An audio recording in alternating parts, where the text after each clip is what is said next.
Oração, ação, o nosso momento, o nosso cantinho, o nosso exercício, a nossa persistência, a nossa amizade.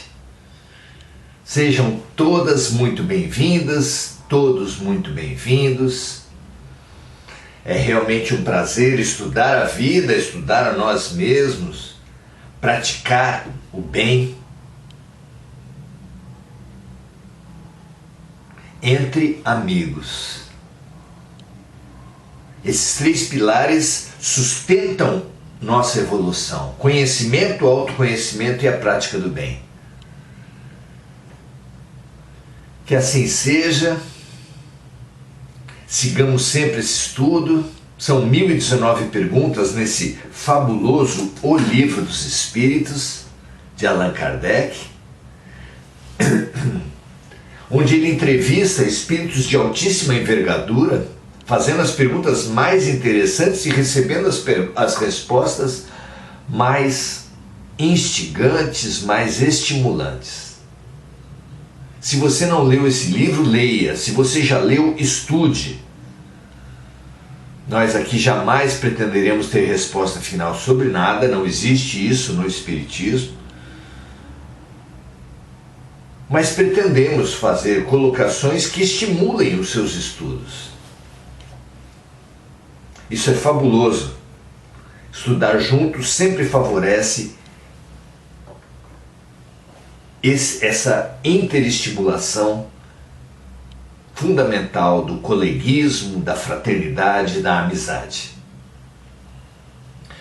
Estamos estudando o subitem infância, do capítulo 7, A Reencarnação, da segunda parte desse livro tão importante para a nossa evolução. Estamos nas questões 384 e 385. A 384, Kardec pergunta assim: por que a criança chora ao nascer? É muito interessante que nós entendamos todo o aspecto, toda a função, o máximo, pelo menos, que for possível para nós nesse momento, da infância na vida da gente.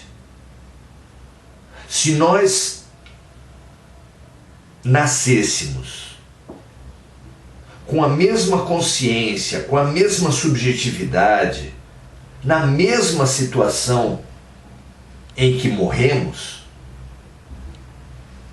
como evoluiríamos? Se ao deixar a Terra, o espírito se mostra tão cheio de mágoas, culpas, preconceitos, certezas, rigidezes, quadro que nos faz muito avessos, muito impermeáveis ao aprendizado, à mudança e à cura. Se é nesse estado que a gente morre, e é um estado onde fica difícil a evolução, precisamos, ao início de uma outra vida, para que seja uma nova vida, de uma outra atitude. Como conquistar essa outra atitude? Principalmente sendo como somos, seres rígidos, seres violentos, seres de má vontade.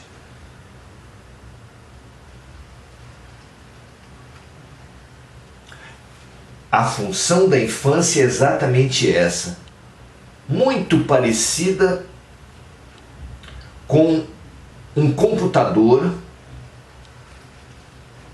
que tem tantos arquivos e tantos programas que já não consegue rodar, já não consegue funcionar. Dá-se um comando e ele demora e às vezes trava. Essa é a simbologia da pessoa velha, não como acúmulo de idade, mas com acúmulo de venenos da alma, como são a mágoa, como são a culpa, como são o medo.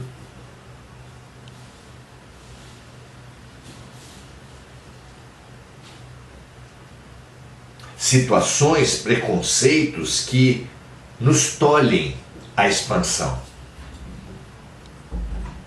Quando o computador está tão congestionado dessa forma, os técnicos sugerem, indicam que o caminho de descongestionar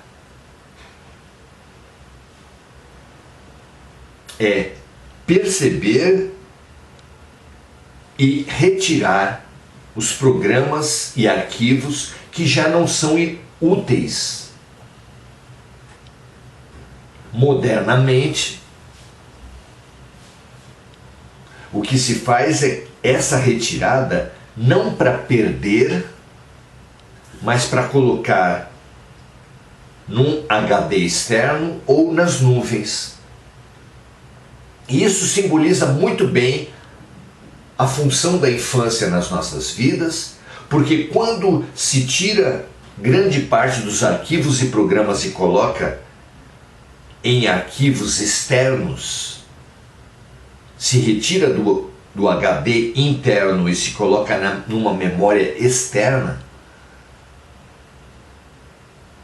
de repente aquele computador que estava travado, lento, disfuncional, passa a funcionar com uma rapidez e uma eficácia muito grandes.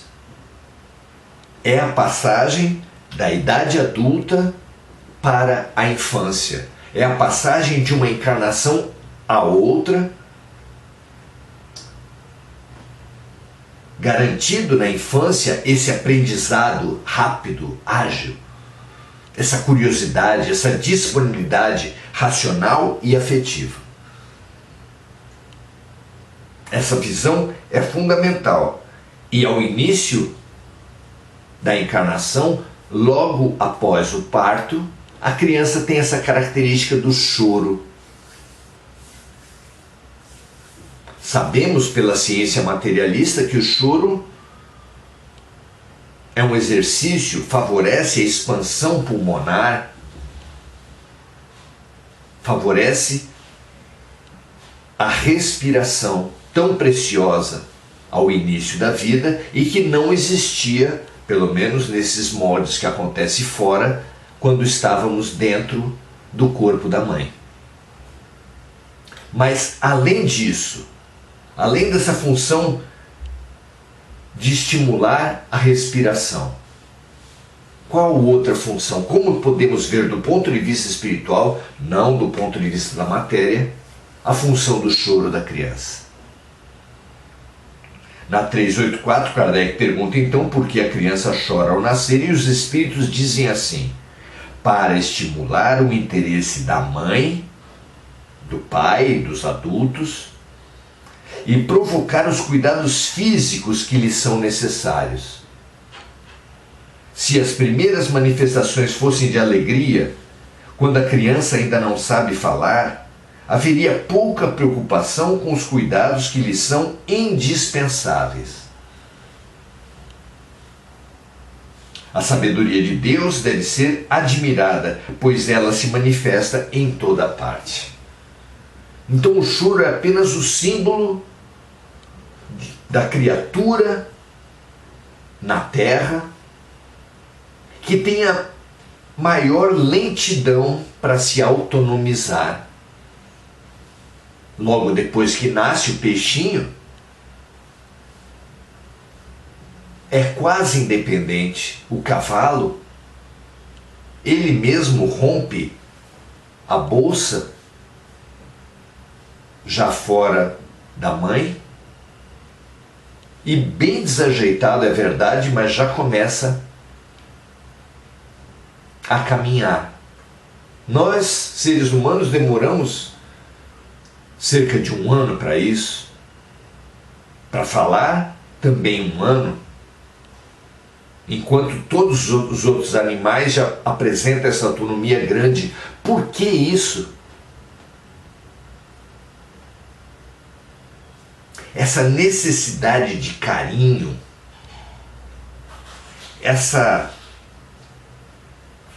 esse, digamos, esquecimento, esse afastamento em relação às memórias passadas, são duas ferramentas fundamentais para a transformação do ser, para que a nova vida seja nova.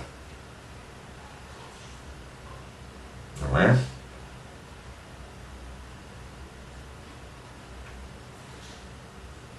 É muito interessante que ver na fragilidade da infância um convite para o fundamental exercício da vida, o exercício do amor.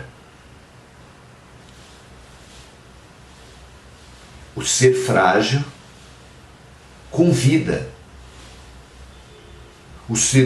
a beleza da criança, a fragilidade da criança, são convites a todos nós, a alegria da criança. Não é à toa que praticamente todos os animais, especialmente os mamíferos, sacrifiquem suas próprias vidas em defesa de suas crias.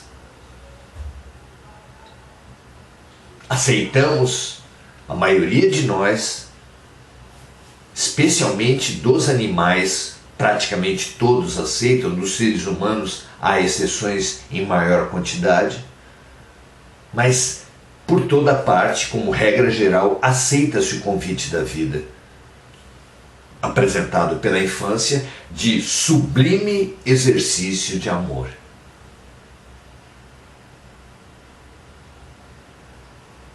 Mas há um outro aspecto fundamental que a infância cumpre na evolução da criatura, que Kardec e que os espíritos vão apontar na sequência. Questão número 385 é talvez uma das mais longas respostas dos espíritos. Um verdadeiro estudo sobre a infância e sobre a adolescência também. A pergunta é: por que o indivíduo modifica o seu caráter ao sair da adolescência? É o espírito que se modifica? Ao sair da adolescência, respondem os espíritos, o espírito retoma a sua natureza e se mostra tal como era. Passado o período então da infância, onde mostramos uma abertura única, fantástica, para aprender, para amar os seres à nossa volta, disponibilidade racional e afetiva, na adolescência, destacadamente e cada vez mais, a antiga personalidade volta ao ser, como se os programas e os arquivos do computador fossem aos poucos novamente instalados, ameaçando a criatura de retomar a rigidez improdutiva que tinha ao final da vida passada. O amadurecimento é muito bom, o aprendizado é muito bom, simbolizado pelo adulto, mas há o risco da rigidez, da impermeabilização, frente às grandes riquezas que a vida, que Deus nos oferece para nosso aprendizado e para a nossa cura. Os homens não conhecem os segredos que a inocência das crianças esconde. Não sabem o que elas são, nem o que foram, nem o que serão. Entretanto, amam e as acariciam como se fosse um pedaço deles mesmos. O amor que uma mãe sente por seus filhos é considerado o maior amor que um ser pode ter por outro ser. Não é? Então, eis aí caracterizado o convite ao amor que toda criança representa para os seus pais, para os seus irmãos, para os seus avós, para os seus tios, para todos os que a cercam. Vou explicar, dizem os espíritos, de onde vem essa doce afeição, essa terna boa vontade, que até mesmo os estranhos sentem pelas crianças. As crianças são seres que Deus envia para uma nova existência, para que não sofram com o excesso de severidade. Ele lhes concede a aparência da inocência. Mesmo uma criança má por natureza terá suas faltas encobertas pela inconsciência de seus atos. Essa inocência, digamos assim, não constitui uma superioridade real sobre aquilo que o espírito era antes. A inocência é a imagem daquilo que ele deveria ser. E se ainda não o é, a culpa recai somente sobre ele.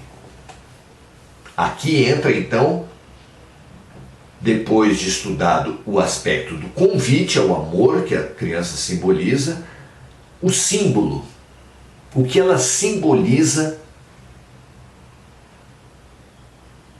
na sua inocência, na sua beleza, na sua alegria, na sua disponibilidade, na sua curiosidade para o aprendizado e para a cura.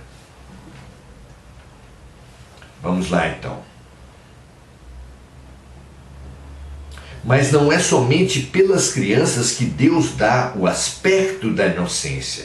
É também e principalmente por seus pais, cujo amor é necessário à fragilidade infantil. Esse amor seria muito enfraquecido pela presença de um caráter agressivo e ríspido, por um ser autossuficiente, não é? Ao passo que, acreditando que seus filhos são bons e dóceis, os pais lhes dedicam toda a afeição e lhe dispensam todos os cuidados. Quando os filhos não necessitam mais dessa assistência, que lhes foi dispensado durante 15 ou 20 anos, o caráter real e individual do espírito ressurge com toda a sua plenitude. É o fim da adolescência. Esse caráter se conserva bom se o espírito já era bom, mas sempre sobressairão as características que estavam escondidas na primeira infância. Observem que os caminhos de Deus são sempre os melhores, e quando se tem o coração puro, a explicação é fácil de ser compreendida. Reflitam sobre o seguinte, dizem os espíritos. O espírito da criança que nasce pode vir de um mundo onde os hábitos são totalmente diferentes dos hábitos humanos. Como querer que essa nova criatura, que vem com paixões, inclinações e gostos inteiramente opostos, permaneça entre os homens? Como fazer essa adaptação? Como querer que ela se incorpore ao ambiente terrestre se não for como Deus quer, ou seja, passando pela fase da infância? A infância é como se fosse um estágio que o trabalhador cumpre, ou como a educação infantil, que introduz a criança pequena no grande mundo das letras, dos aprendizados, das competências e das matérias. Como seria sem isso, não é?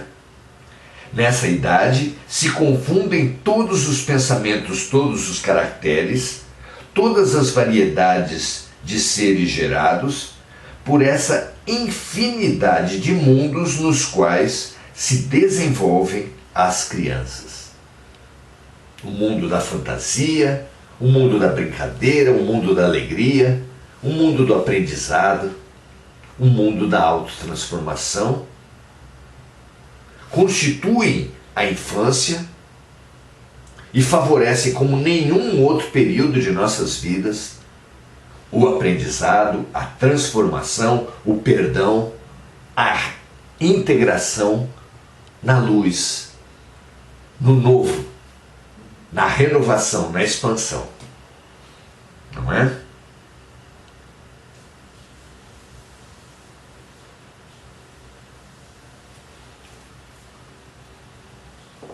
Terá dificuldade com uma A criança, o espírito que volta, ele tem dificuldade com uma linguagem que não está mais habituado a falar, linguagem mais vivaz do que é atualmente o seu próprio pensamento. A infância tem ainda uma outra utilidade. Os espíritos reencarnam para se aperfeiçoar e se melhorar.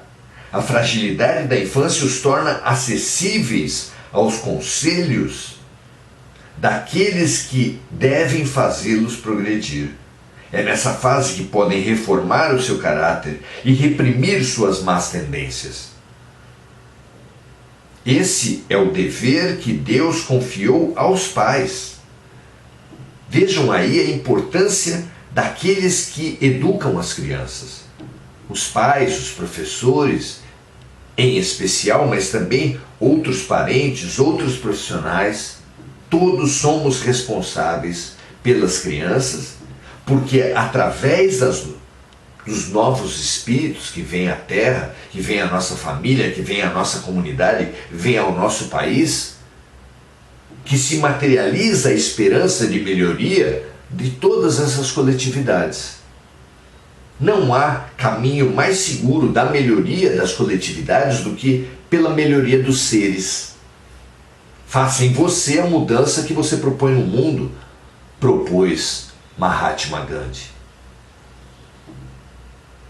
Todos nós, adultos, que cercamos, que orientamos, que aconselhamos, que educamos as crianças, precisam ver nisso uma tarefa sagrada, a grande oportunidade de renovação da humanidade através da renovação dos seres. Precisamos nos fazer melhores, nos colocar no lugar das crianças, ensinar conteúdos, ensinar alegrias, curiosidades, fantasias, contar histórias, dar carinho. É assim que a humanidade se transformará, porque o amor cobre a multidão dos pecados.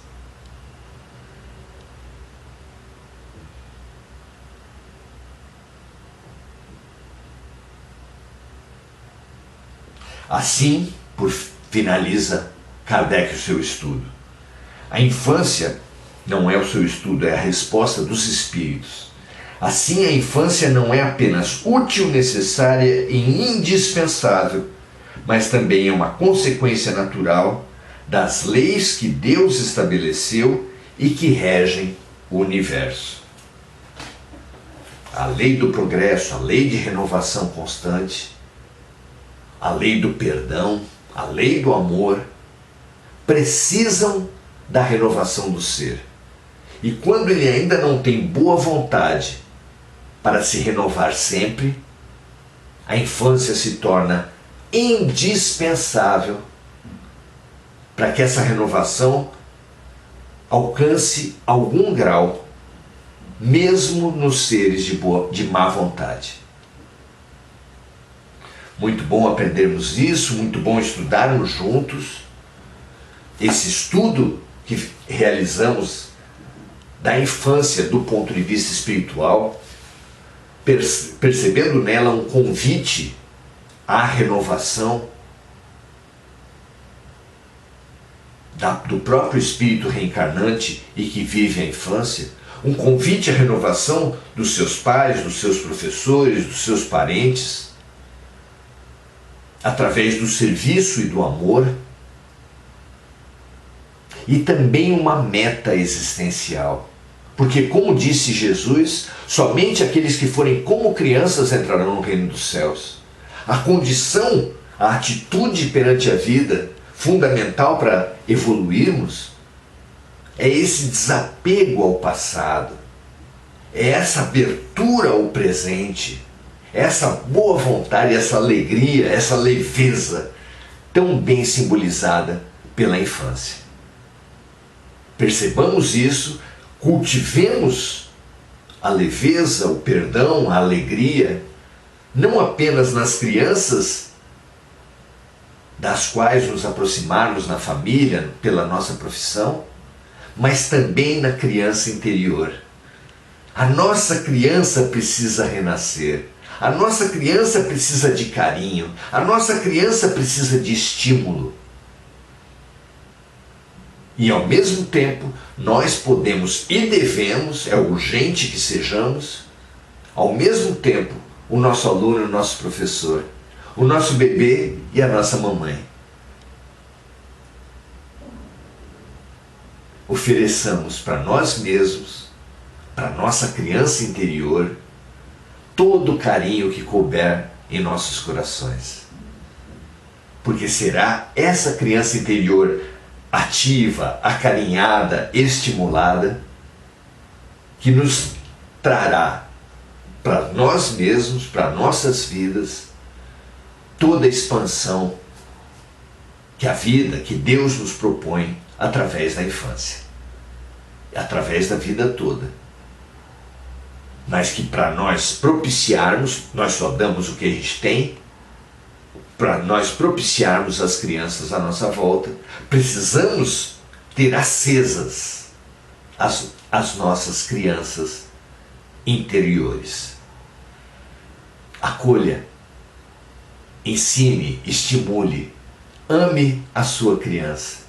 Independente do que tenha acontecido, ela merece demais o nosso amor, ela merece demais a nossa atenção.